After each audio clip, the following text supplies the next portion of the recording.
Welcome, welcome.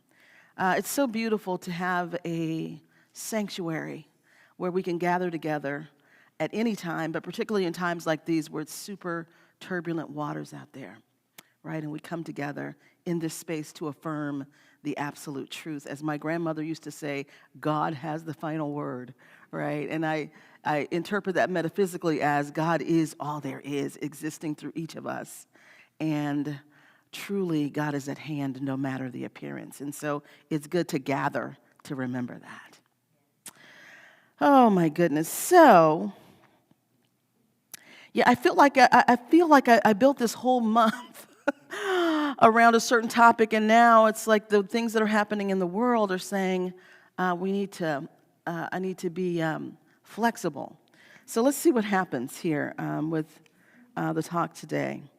So, this month is about sustainable abundance, and what I thought I was going to be talking about is how we sustain particularly financial abundance. When we look around at the world right now, and at the United States particularly, with so much inflation and so much volatility in the economy, and what I wanted for us as a community is to really get that there is a divine economy, right? There is source, which actually provides resources through multiple channels. And the more we're aligned with that source, the more we are not touched by the ups and downs of the market or these different things when we're aligned truly. And so that's what I thought I'd be talking about. And so I sort of am, but last week I talked about how to have sustainable peace. Right? How do we have sustainable peace individually and as a collective? And what are the leaks? What are the things that leak peace in our lives? And we talked about that last week, about how these, certain things just leak the peace out of our lives, whether it's a toxic relationship, whether it's some kind of thing we're, addicted to or doing a lot of, that those things become energy leaks, peace leaks. And then we're not peaceful individually, and it becomes harder and harder as a collective to have sustainable peace. So I talked about that. This week, the talk is about being built to receive, and the principles still apply to peace, to financial abundance, to whatever it is, because what I'm talking about is being built to receive something in a sustainable way. Whether it's finances, whether it's love, whether it's peace, whether it's joy, but being able to experience it, to receive it, and hold it, and sustain it. Because here's what I see, and maybe you see this too, that, there are times where people or where we ourselves can attract good, right, whatever that good looks like. So maybe it's a financial windfall, or attract a great relationship into our lives, or a great job, or we attract something we really, really want, and it's great for a while, and then volatility starts, something happens, and we lose it, right? Or it doesn't turn out the way we think it's going to turn out. Anybody have that experience? Yeah? Right, hello? Right? It's like you get the raise or you get the job or you get the whatever it is, and it doesn't hold, right? You're not able to hold on to it. And so this idea that sometimes in New Thought or in this teaching, what we put ourselves through is like, oh, something's wrong with me. I can't manifest this, or I keep going up and down, I keep doing all this stuff. And really, there's nothing wrong with any of us. It's that we're not built to receive the thing we are asking for. We're not built to hold whatever it is, right? And so I want to talk about that today. So there's this spiritual principle in science of mind called the law of mental equivalence, which is one of my favorite things to talk about and to teach about. And so the law of mental equivalence states, and I'm just going to read this here.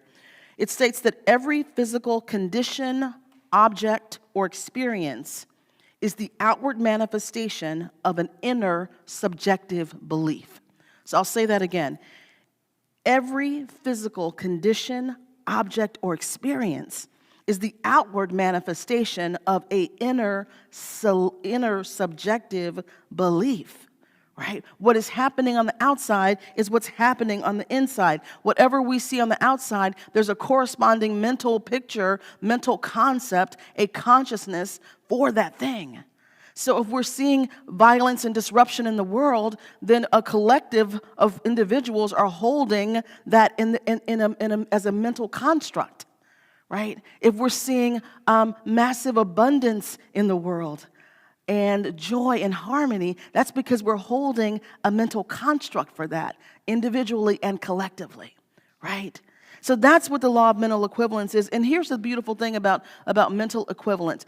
What it's saying to us is we have the power at any time to change our circumstances of our individual lives and of the collective at any time. So if there's something that we're seeing in our lives that we don't like, we have the power to change that.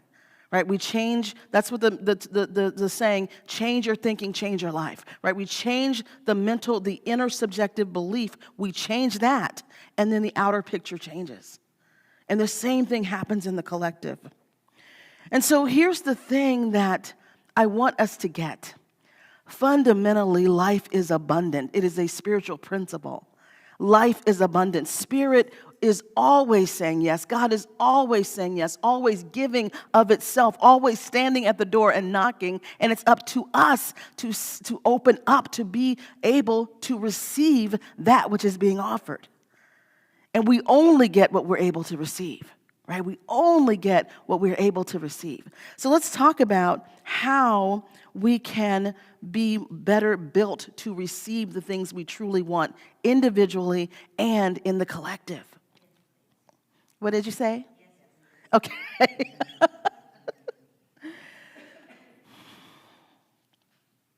One of the other things that I want to say, because this happens a lot in our teaching, is when we have these experiences of we have what we call a demonstration. Other faiths call it a miracle, right? When we have a demonstration of good or something comes to us that we've prayed for, and then, over time it doesn't stick, right? It doesn't happen. We begin to blame ourselves and think, what is wrong with me, right? What is wrong with me? What am I doing wrong? What am I thinking wrong?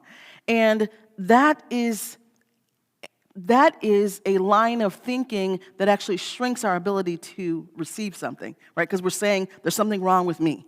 Right, which separates us from our good. So I want us to think about when we talk about built to receive, and one of the things about science of mind that I think there's an overemphasis is on the mind, right? On the mind and how we think. So yes, intellectually you want to know certain things, you want to think, you do want to change your thinking, but the body also has to be involved. Right? The body has to be involved, and there's not a lot of talk about that. Everything is centered on the mind, right? If I change my thinking. But we also have to be aware that our bodies support our thinking and support our lives. So if we think about it, what I'm talking about really is the nervous system, right? Our nervous system. Our nervous system is the body's communication network. And what the nervous system does is it is constantly scanning the environment, and saying, am I safe? Am I safe? Am I safe? Am I safe? That's its job, right, to keep us safe. And so if this nervous system detects a threat, right, something that is unfamiliar, it is going to bring us back into safety zone. Yes, it's going to bring us back into safety zone. So here's what this looks like. Actually, you've heard these stories of lottery winners, right? Lottery winners, so they get this big, lottery win, and within a few years, and I don't know the statistics, but most lottery winners within a few years are right back where they started or worse, right? And so here's what is happening, right? So there is someone going along in their life at a certain level, and then all of a sudden they win, $50 million in the lottery, right? And their nervous system goes crazy because that is not familiar. Even though it's something they wanted, even though it's something that's really good for their lives, even though it's something that would make their lives better, right? They may have even prayed for it, but it's not familiar. Now, having all the money, having the responsibility, how do I steward it? How do I shepherd it? People are coming out of the woodwork who want money. I'm on the news, right? Like all these things start happening that blow out the gaskets of the nervous system, right? Because the nervous system is all about familiarity. And that level of success is not familiar, right? It's maybe something we want, but it's not something that's familiar.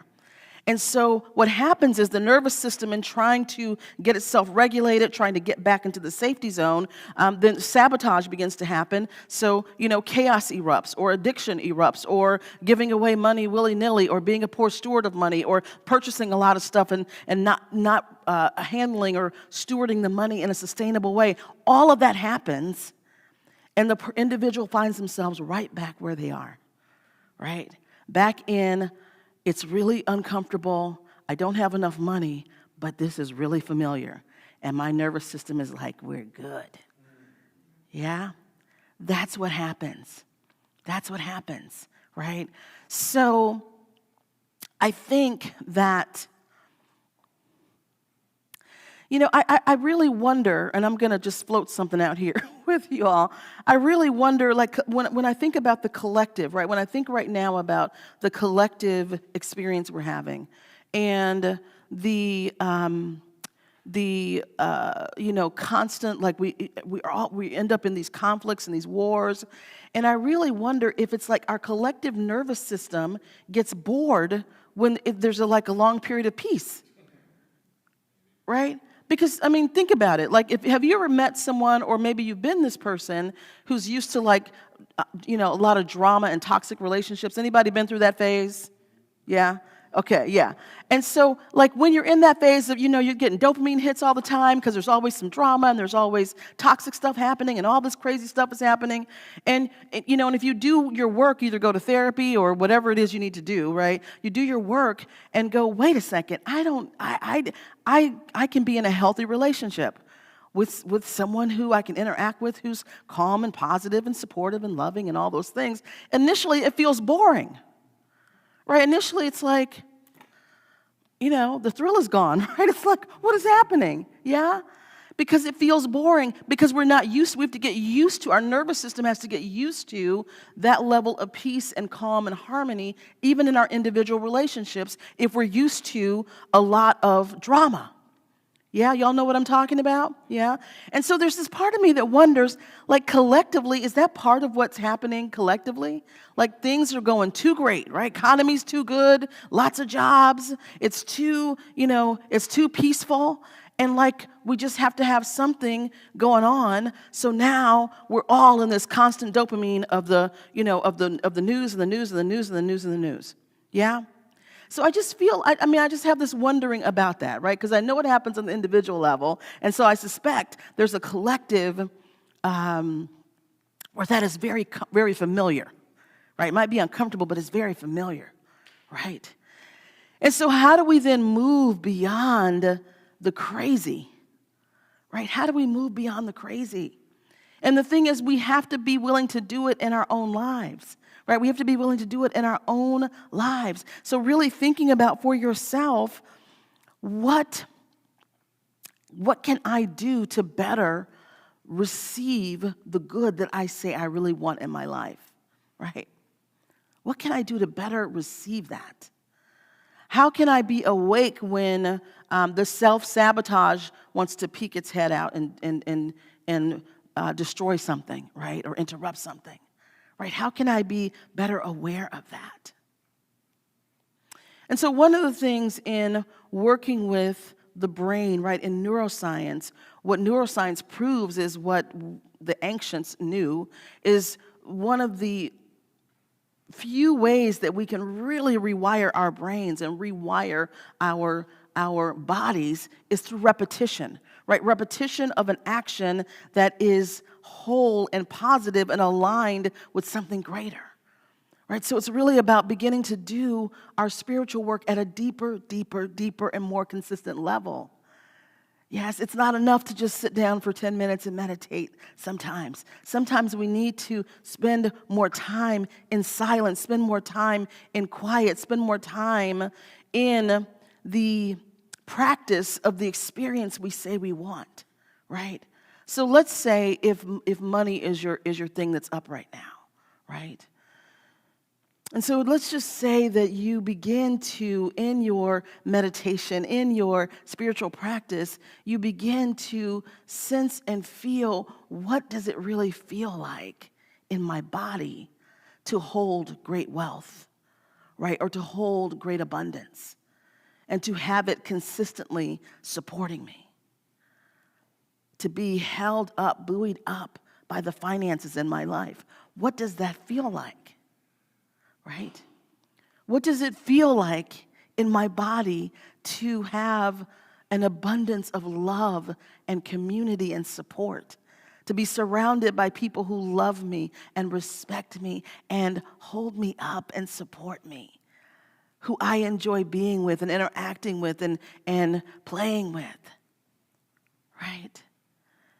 And many times we have to, in our imagination, in our spiritual practice, become familiar with that thing that we really desire, so that we can begin to see, how is my body even responding to this? So I want to do a little practice with you. So I want each of you to take a deep breath right now. And I want you to just close your eyes gently.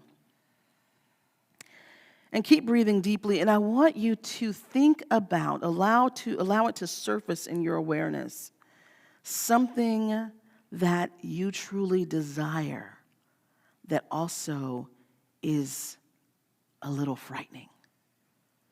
It may be a desire or a goal that you've never really articulated. It may be a dream of your heart that you won't even let yourself dream. It may be something that you say you want, but you've never really said yes to it. So think about whatever that thing is for you. And I want you to take a deep breath here, and I want you to imagine whatever that thing is, that right now God just says whoosh and hands it to you. It's yours. You're in that experience. You have whatever it is you desire. And just notice what happens with your body as you place yourself in that. And fully let yourself feel whatever it is. And just notice what happens, not with your mind, but with your body. Is there a little fear there? Is your mind right now rejecting this so you don't have to feel it? Does your breathing change?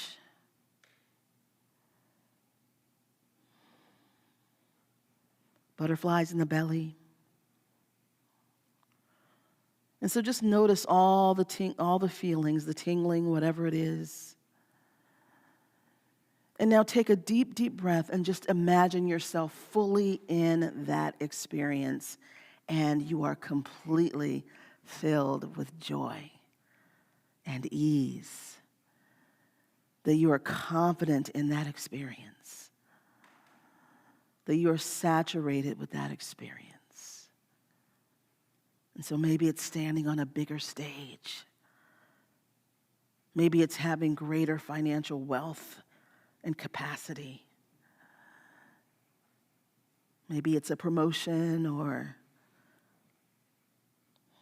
maybe it's a great relationship, a beautiful home, whatever it is. Feel it, breathe it, and allow your nervous system and your body to calibrate to that desire.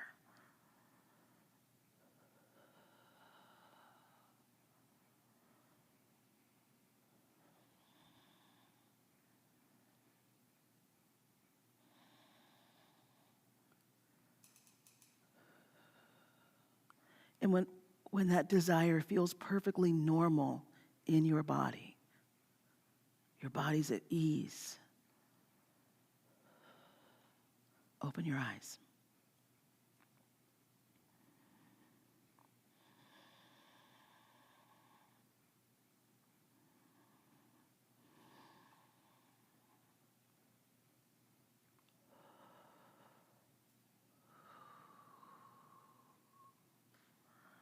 What did you notice? And you can just yell out. You know how we do.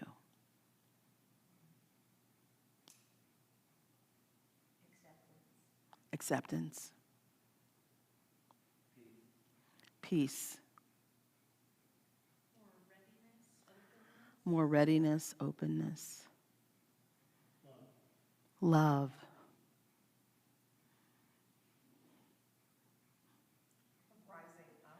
A rising up. Mm-hmm. Breakthrough, yeah. And how's it feeling in your body when that desire first came through, and then as you sat with it, how did your body begin to feel? For me, there was like this tightness right through my throat chakra in my chest. And as I breathed through it, it just kind of dissipated. Mm-hmm. So, yes. Then I felt this kind of energy with me. Mm-hmm. So someone described, and I'll say from our online audience, that there was a tightness in the throat chakra, and as she continued to breathe, there was a lightness and then an opening and a rising up, right? The physical body, the nervous system beginning to regulate to whatever that is.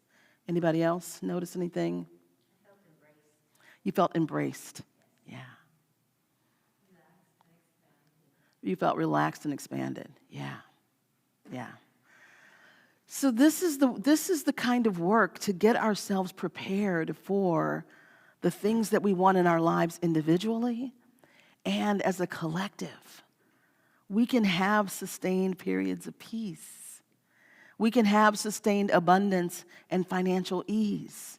We can have anything our heart desires because the desire is really the divine in us wanting to express.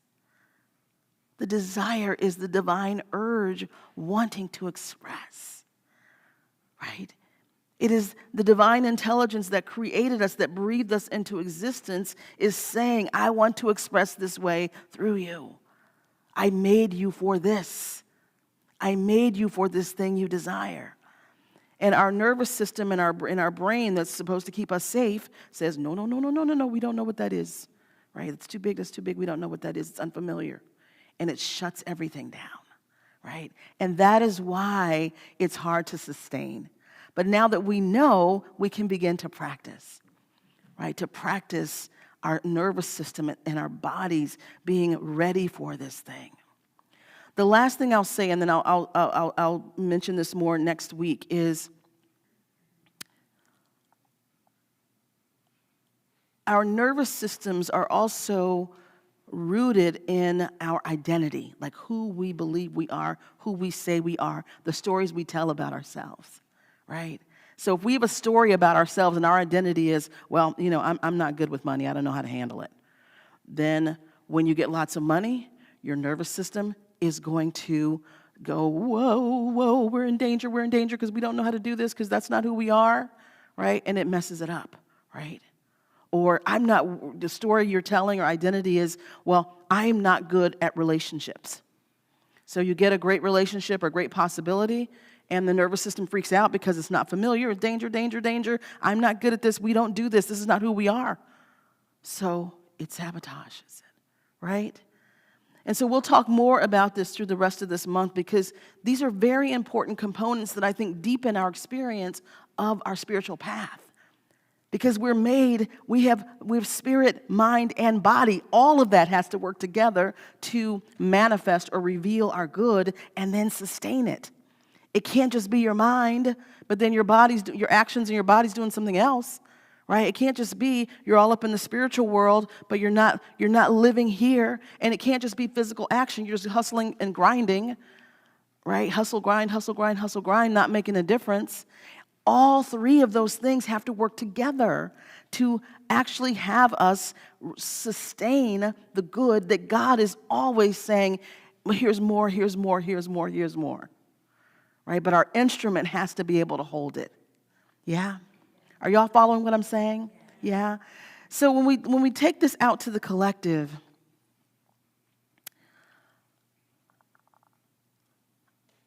as human beings, and in the book, The Big Leap, Gay Hendricks talks about this, like our brains are just not wired for sustained peace. This is the first time in history we've had actually sustained peace. And our brains are not wired for that. We have to work. We have to really bring in the spiritual and the other things to get ourselves out of the mode of, I'm not safe, I'm not safe, I'm not safe, da da da da da, right? There's other people out there, right? We have to really work to do that. And that's the beautiful thing about being in community, in spiritual community, is we come together and we do these practices and we love each other and we see the truth about each other and we hold each other accountable in loving ways. And that is how we begin to shift the world, right? Individually we shift, and then collectively we can then participate and shift. And that's what we're here doing.